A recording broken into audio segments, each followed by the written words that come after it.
뭐 1번, 2번, 3번, 4번도 모두 다 정규 문법이네요. 우선형 문법 형태로 기술되어 있고요. 참고로 우리가 지금까지 넌 터미널들을 대문자 하나로만 썼었잖아요. 근데 가끔 이렇게 첨자로 쓰기도 했었죠. 그러니까 대문자 한 개씩으로 쓰다 보면 26개밖에 안 돼서 제약이 너무 많죠. 나는 더 많이 필요한데. 그래서 이제 정규 문법에 A는 T, B 이렇게 T가 터미널 스트링, 그것을 T를 A1, A2, AN 이렇게 터미널 하나짜리로 분할하면서 이런 아래 점자 노테이션을 써서 동일한 문법으로 변화할 수 있다. 그런 이해를 지난 시간에 했었는데, 어쨌든 넌 터미널을 반드시 대문자 하나로만 써야 되는 건 아니라는 거죠. 그러니까 일반적으로 많은 경우에 넌 터미널 개수가 몇 개 안 되기 때문에 대문자 한 서너 개 정도만 써서 했을 뿐이지, 내가 필요에 따라서 뭐 대문자가 아니라 x1, x2, x3 이렇게 넌 터미널을 사용해도 된다. 또는 여기 8번 예처럼 나는 어떤 의미를 좀 부여하고 싶어 넌 터미널에다가. 이건 지금 프로그램이라는 의미인데요. 이건 선언문, declaration, 선언문의 언어, 그다음에 sentence 언어, 문장 언어라는 의미로 SL 이렇게 쓰고 싶을 때도 있잖아요. 그러면 뭐 여러분들이 그냥 꼭 대문자 한 개로만 쓰지 않고 대문자 두 개로 쓰든 대소문자를 섞어 써도 상관은 없어요. 터미널하고 넌 터미널이 명확하게 구별만 되면 되니까. 그러니까 터미널은 소문자 A, B, C, D로 써왔는데 꼭 소문자 A, B, C, D만 써야 되느냐? 그렇지 않아요. 나는 어떤 경우에는 세미콜론이라는 터미널을 사용할 때도 있고, 괄호 언어 같은 경우에는 왼쪽 괄호, 오른쪽 괄호를 터미널로 사용할 때도 있고, 어떨 때는 뭐 마침표나 콤마 또는 배열기호, 대괄호 문자를 터미널로 사용할 수도 있어요. 그런 얘기를.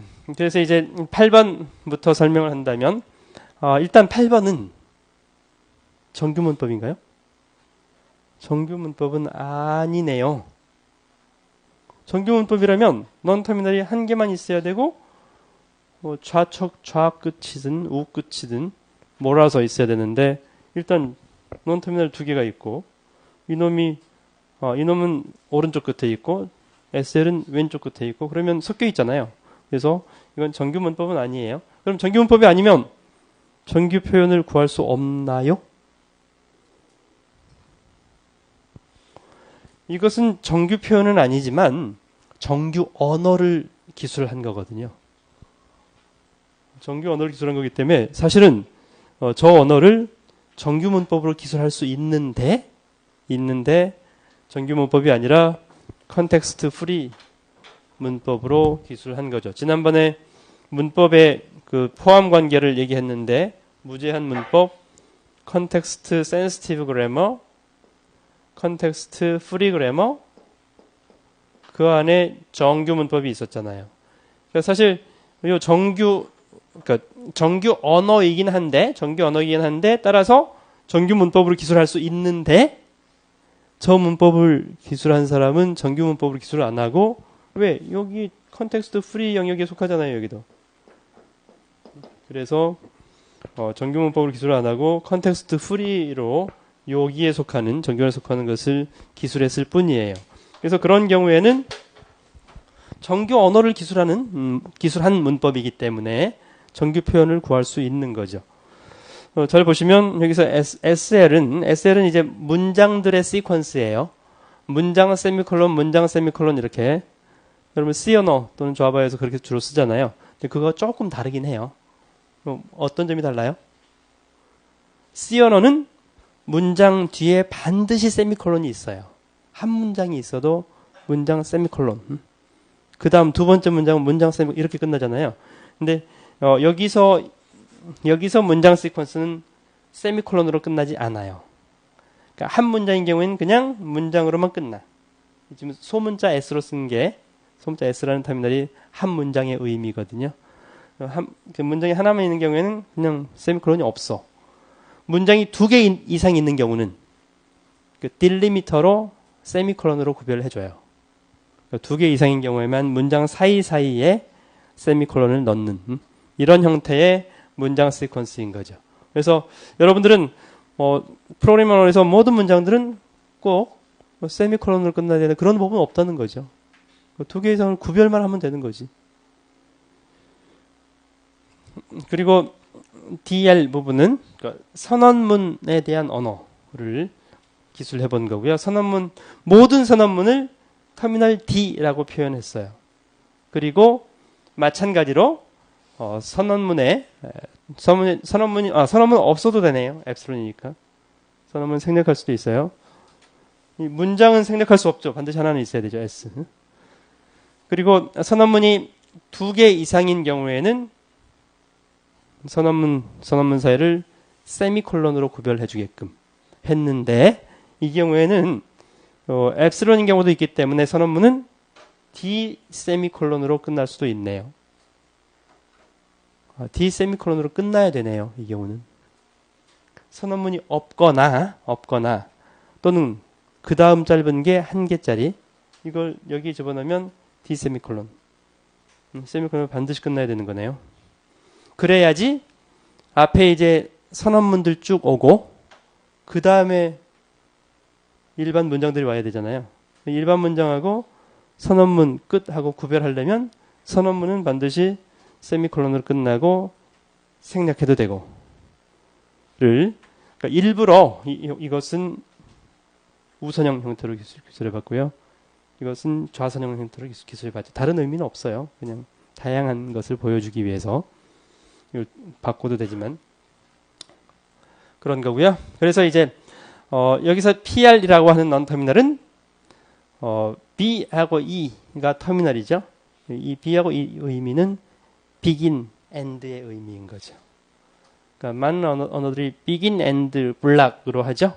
C 언어는 begin, end 대신에 begin 대신 중괄호 열고를 쓰는 거고, end 대신 중괄호 닫고를 쓰는 거죠. 그래서 그냥 프로그램 블락 하나를 begin, end 사이에 앞부분에 선언문들이 오고 또는 생략, 뒷부분에 문장이 하나 이상 오는 이런 문법을 기술해 본 거죠. 그래서 SLDL은 그 자체만으로 정규 표현식, 아까 X는 알파 X 또는 베타, 알파 X 또는 베타로 구할 수 있고요. 이것은 X 알파 또는 베타, 방금 전에 얘기했던 여기 좌선형 형태로 계산할 수 있죠. 그거 계산하면 여기 대입만 하면 되잖아요. 그러면 쉽게 정규 표현을 구할 수가 있죠. 다음 5번은 사실 정상적인 문법은 아니기 때문에 정규 표현식으로 써놨네요. 문법을 안 써놓고 정규 표현식, 원래 정규 문법이 있었을 텐데 정규 표현식으로 하고 일부 계산해 놓은 거죠. 이 부분을 일부 계산해 놨고 나머지 A1에 대해서 나머지 계산해 봐라, 이런 얘기고요. 7번의 경우가 가장 일반적인 형태예요. 가장 표준형. 그러니까 지금 non-터미널을 변수라고 볼 수 있거든요. 여러분들 수학에서 2원 1차 연립방정식이 있다면 변수 xy 두 개가 있으면 식이 두 개가 있어야 되는 거고, 그러면 각각에 대해서 풀 수가 있는데 푸는 방법은 이제 정규 표현식 구하는 거였고요. 이때 가장 복잡한 형태의 2원 1차 연립방정식은 x라는 변수에 x, y 둘 다 나타나는 경우예요. 상수까지. y라는 변수도 x, y 상수가 모두 나타나는 거예요. 이게 가장 복잡한 형태거든요. 그래서 이제 non-터미널 두 개 중에서 가장 복잡한 형태, 이것을 계산할 수 있으면 non-터미널 두 개의 어떤 정규 표현식이라도 정규 표현을 구할 수가 있는 거죠. 그럼 이제 이것을 하나 더 추가하면 x, y, z. 그러면 이제 x 수식도 z를 있는 그런 일반화된 식으로 만들고, y도 z가 들어가는, 또 z도 x, y, z하고 상수까지 있는 이런 형태의 식을 만들. 어쨌든 간에 변수가 3개면 식이 세 개면 풀 수 있으니까요. 그 내용이 이제 정규 표현 구하는 가장 일반적인 형태를 말씀드린 거죠.